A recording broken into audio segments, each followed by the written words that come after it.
मला काय कळत नाही मला, की हा कोणता नशा झाला आहे, की काय म्हणजे म्हणजे वेगळंच म्हणजे ही कुठल्या प्रकारची मला एक नवीन सवय लागलेली आहे. फक्त मला असं वाटतं कुठेतरी बसावं एकांतपणे आणि जे येणारे जाणारे लोकं आहेत किंवा जी रहदारी आहे ती फक्त बघत राहावी.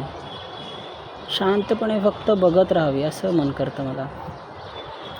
म्हणजे काहीही नाही करायचं, फक्त बसून राहायचं आहे.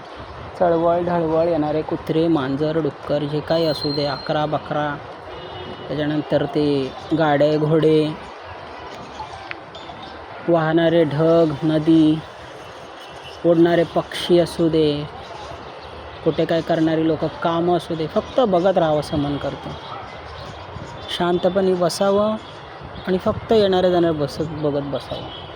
पण जर मी ते सारखं बघत राहिलो, तर मग असं मला वाटतं ॲडिक्शन होऊन जाईल किंवा एक लोकं मला पागल-बिगल समजतील, की हा असा का बघतोय करून.